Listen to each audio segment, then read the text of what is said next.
O mistério do homem engolido por uma baleia. A história misteriosa de Jonas. Antes de mergulharmos nesta história antiga, que ressoa através dos milênios, respire fundo e prepare-se para uma jornada sobre destino, fuga e o oceano que nunca deixa escapar aqueles que foram marcados. Se você aprecia histórias onde o mar é força viva e consciente, onde tempestades não são acidentes, mas sinais, e onde criaturas impossíveis servem propósitos além da compreensão humana, deixe seu like e inscreva-se no canal.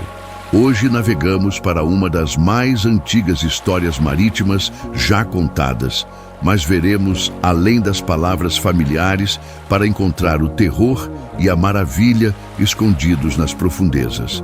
Feche os olhos, ouça o chamado do mar e testemunhe o que acontece quando tentamos fugir do que está escrito nas estrelas.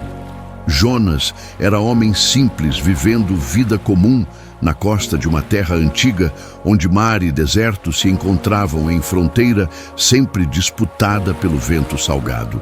Era pescador talvez, ou mercador, ou artesão, alguém cujas mãos conheciam um trabalho honesto e cujos dias seguiam um ritmo previsível de amanhecer e anoitecer sem drama particular. Mas simplicidade de sua vida cotidiana mascarava algo que ele mesmo não suspeitava completamente até o momento em que tudo mudou de maneira irrevogável. Ele carregava dentro de si um destino enorme, desproporcional à sua posição social modesta, chamado que eventualmente alcançaria e transformaria tudo o que ele acreditava sobre si mesmo e sobre o funcionamento do universo.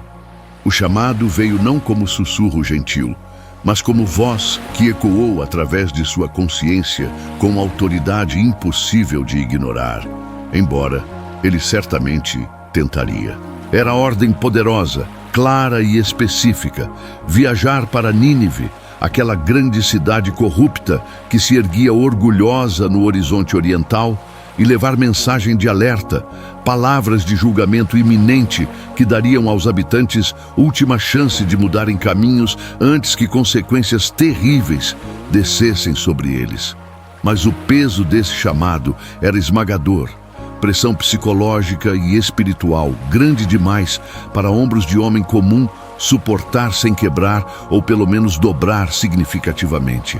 Jonas olhou para a direção onde Nínive esperava inconsciente, calculou riscos de entrar naquela cidade como profeta portador de notícias devastadoras e tomou decisão que mudaria tudo.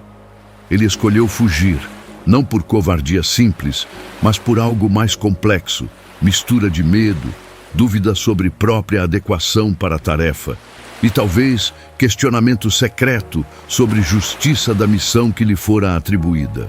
Se ordem vinha de força maior, então certamente fugir seria fútil, mas lógica desesperada de homem aterrorizado raramente segue linhas racionais. Ele convenceu-se de que poderia escapar do próprio destino simplesmente colocando distância física suficiente entre si e o lugar onde era esperado. Jonas embarcou em navio mercante, navegando em direção oposta a Nínive, para Tarsis, porto distante, além de colunas de Hércules, onde mundo conhecido terminava e oceano infinito começava. Pagou passagem com moedas que pesavam menos que culpa crescente em seu peito. Encontrou canto escuro no porão entre barris de azeite e sacos de grãos e tentou dormir enquanto o navio deixava porto familiar sob céu claro que prometia viagem tranquila. Ele acreditava genuinamente que poderia escapar do que estava escrito para ele em livros celestiais que nunca lera, mas cuja existência sentia em ossos. Enquanto o navio seguia pelo mar aberto, água azul escura estendendo-se infinitamente em todas as direções, sem terra visível para ancorar olhos ou esperanças, Jonas permanecia escondido abaixo do convés, tentando convencer-se de que havia tomado decisão correta. Mas o mar sabia, o céu sabia, e forças que governam destinos humanos definitivamente sabiam. Um vento começou a soprar, primeiro brisa forte mas manejável.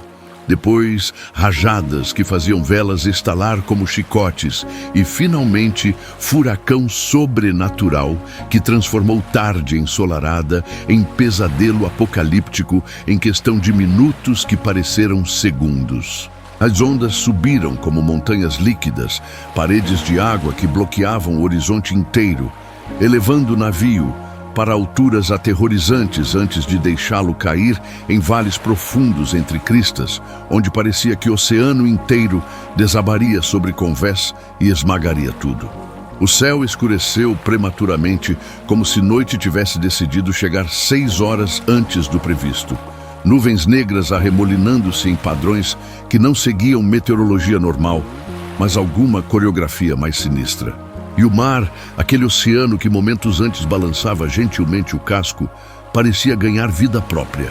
Consciência malévola focada especificamente naquele navio específico, como se algo invisível e imensamente poderoso estivesse furioso, não com tripulação, mas com um passageiro particular escondido nas sombras do porão.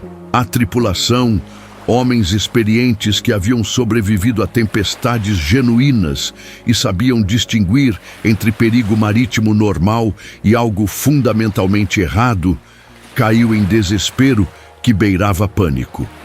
Lançaram carga ao mar, barris caros rolando pelas ondas, mercadorias representando investimentos de meses sendo sacrificadas na esperança de aliviar peso e estabilizar navio que chacoalhava como brinquedo nas mãos de criança raivosa. Cortaram cordames e amarras, jogaram tudo não essencial pela borda, oraram para deuses diversos em línguas diferentes, mas absolutamente nada funcionava. A tempestade não apenas continuava, mas intensificava-se como se alimentada por recusa deles em desistirem. O capitão, percebendo que havia algo sobrenatural na tormenta, algo dirigido e intencional ao invés de meramente aleatório, desceu ao porão procurando respostas e encontrou Jonas enrolado em canto, não dormindo, mas fingindo dormir, consciente demais do que estava acontecendo acima, arrastado para Convés, onde vento arrancava palavras de bocas e ondas, lavavam tornozelos de marinheiros agarrados a qualquer superfície sólida. Jonas finalmente enfrentou verdade que tentara evitar. Olhou para rostos aterrorizados da tripulação, para céu negro rugindo fúria, para mar tentando literalmente matá-los todos por causa de sua fuga, e algo quebrou dentro dele. Jonas então percebeu com clareza terrível e absoluta que a tormenta não era fenômeno natural que eventualmente passaria se resistissem tempo suficiente. Era sinal deliberado, manifestação física de desprazer cósmico direcionado especificamente contra ele. Cada onda que ameaçava virar navio era acusação. Cada trovão que rachava céu era julgamento. Ele confessou aos marinheiros que estava fugindo de chamado divino, que toda tempestade era culpa dele, que o oceano não se acalmaria enquanto ele permanecesse a bordo, contaminando o navio com sua desobediência. E então fez pedido que nenhum homem deveria ter que fazer e que nenhuma tripulação deveria ter que aceitar. Pediu que o lançassem ao mar, que o jogassem vivo nas ondas assassinas, sacrificando-se para salvar todos os outros de destino que era destinado apenas a ele. Os marinheiros resistiram inicialmente. Horror moral de matar passageiro lutando contra instinto de sobrevivência. Mas quando outra onda quase partiu mastro e água começou a invadir porões através de tábuas que rangiam sob estresse impossível, fizeram escolha terrível que circunstâncias impossíveis exigiam. Assim que mãos relutantes lançaram Jonas sobre a murada e ele caiu girando através do ar salgado antes de mergulhar nas águas furiosas, algo impossível aconteceu. O mar se acalmou instantaneamente, de forma que violava todas as leis conhecidas de meteorologia e oceanografia. Ventos que segundos antes uivavam como demônios morreram completamente. Ondas que ameaçavam engolir navio inteiro suavizaram-se em ondulações gentis. Céu começou a clarear nas bordas, onde luz lutava para retornar. Era a calmaria sobrenatural. Mudança tão abrupta e completa que era mais aterrorizante, de certa forma, que a própria tempestade, porque deixava absolutamente claro que forças além da natureza estavam operando. Mas para Jonas, submerso nas águas escuras que ainda guardavam frio e agitação residual da tempestade sobrenatural, a calmaria na superfície não significava paz. Ele afundava, água salgada enchendo nariz e boca, enquanto tentava desesperadamente nadar de volta para a superfície que já parecia estar quilômetros acima, pulmões queimando por ar que não conseguia alcançar. E foi então, naquele momento de desespero final, quando consciência começava a escurecer nas bordas, que viu a sombra. De repente, bloqueando luz fraca que filtrava através da água, sombra colossal surgiu abaixo dele nas profundezas, algo tão massivo que sua mente inicialmente recusou-se a processar escala adequadamente. Não era apenas criatura grande como baleia que pescadores ocasionalmente avistavam. Era magnitude completamente diferente, como se montanha submarina tivesse ganhado vida e estivesse subindo das profundezas abissais especificamente para encontrá-lo. Não era simplesmente animal seguindo instintos de predador, procurando refeição. Era como força da própria natureza manifestada em forma física, instrumento de propósito que transcendia a biologia simples. Uma bocarra enorme abriu-se diante dele, caverna de carne viva maior que portais de templos. Escuridão, além de escuridão, esperando para engoli-lo. Jonas teve fração de segundo para sentir terror absoluto antes que mandíbulas se fechassem ao redor dele e tudo mergulhasse em negrura total. Ele foi engolido pelas profundezas, não das águas, mas de algo muito mais incompreensível, arrastado através de escuridão quente e pulsante que era morte e vida simultaneamente. Jonas acordou em escuridão absoluta, que pressionava contra olhos abertos como substância física. Por momento interminável, não conseguiu lembrar onde estava ou o que havia acontecido. Apenas que algo estava profundamente errado de maneiras que cérebro lutava para categorizar. E então memória retornou com força de onda quebrando, e com ela veio compreensão aterrorizante de sua situação. Ele estava dentro da criatura, engolido vivo, ainda respirando de alguma forma impossível em ar quente e úmido que cheirava a sal e algo mais primitivo. O som do oceano ecoava abafado através de paredes de carne ao redor, como trovões distantes ouvidos através de quilômetros de água, vibração constante que ele sentia em ossos tanto quanto ouvia com ouvidos. O interior da criatura pulsava ritmicamente com batimento cardíaco que sacudia tudo. Caverna viva que se contraía e expandia com respiração que movia oceanos. Ocasionalmente, havia frestas minúsculas onde luz azulada filtrava através de tecidos translúcidos, iluminação fantasmagórica que apenas tornava tudo mais surreal ao invés de reconfortante. Jonas não sabia se estava morto, e isto era alguma antecâmara de julgamento, ou preso em pesadelo do qual eventualmente acordaria, ou vivendo algum tipo de milagre incompreensível que desafiava todas as leis que pensava governar em realidade. Tempo perdeu significado completamente naquela escuridão viva. Poderia ter sido horas ou dias ou anos, nenhuma maneira de distinguir entre períodos quando cada momento se estendia em eternidade e simultaneamente desaparecia em vazio atemporal. Ali dentro, cercado por escuridão que era mais que ausência de luz, mas presença de algo indefinível, Jonas finalmente parou de fugir. Enfrentou seu medo não do mar ou da criatura ou mesmo da morte, mas medo mais profundo de inadequação, de não ser suficiente para a tarefa que lhe fora designada. Pediu perdão não apenas por desobediência, mas por dúvida, por acreditar que poderia escapar de destino escrito antes dele nascer. E, finalmente, Exausto, além de resistência física ou psicológica, aceitou completamente o destino que estava tentando tão desesperadamente evitar. Após 3 dias mergulhados em escuridão absoluta, dentro da criatura que navegava através de profundezas oceânicas, seguindo rotas que apenas ela conhecia, algo fundamental mudou. Jonas sentiu, antes de compreender, mudança na qualidade do movimento, na direção das correntes oceânicas, fluindo através do corpo massivo ao redor dele. A baleia estava subindo, emergindo de profundezas para a superfície distante.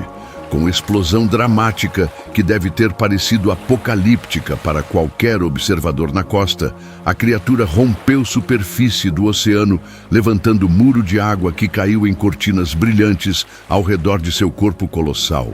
Ela avançou em direção à costa com determinação que não era instinto animal, mas propósito direcionado, nadando através de ondas que se abriam diante dela, como se próprio mar reconhecesse que algo significativo estava acontecendo e cedia passagem respeitosamente. Com um movimento poderoso de músculos que poderiam mover continentes se direcionados adequadamente, a criatura expeliu Jonas através de garganta e boca em jato de água do mar, misturada com memórias de escuridão. Ele voou através do ar brevemente antes de cair pesadamente na praia, areia áspera arranhando pele, enquanto ondas lavavam sobre ele uma última vez, como se despedindo ou talvez abençoando.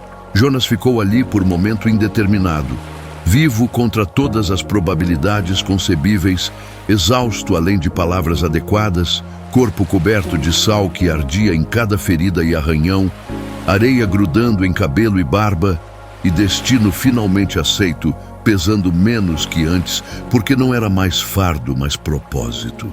Ele cuspiu água salgada misturada com algo mais amargo. Lágrimas, talvez, ou bile, e lentamente, dolorosamente, como um homem muito mais velho que, quando embarcara naquele navio há quanto tempo atrás, levantou-se sobre pernas trêmulas. Olhou para o oceano que o havia engolido e devolvido transformado, e por um momento final viu sombra massiva deslizando sob as ondas, criatura retornando para profundezas de onde viera, missão cumprida, instrumento usado e agora liberado para retornar ao mistério. E então virou-se deliberadamente em direção ao horizonte interior, onde Nínive esperava inconsciente, de mensageiro relutante finalmente a caminho. Jonas começou a caminhar, cada passo mais firme que anterior, conforme forças retornavam e propósito solidificava-se em determinação, movendo-se em direção ao destino que tentara tão desesperadamente evitar, mas que agora compreendia era inevitável não por imposição externa, mas por necessidade interna. Ele finalmente entendeu verdade que o oceano ensina a todos que sobrevivem em seus abraços.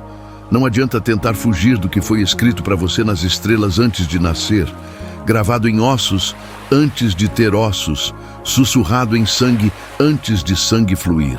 E assim, Jonas cumpriu sua missão, levando palavras que precisavam ser ditas para a cidade que precisava ouvi-las. Mensageiro que tentou fugir, mas foi trazido de volta pelo próprio mar, que nunca deixa escapar aqueles marcados para propósitos maiores.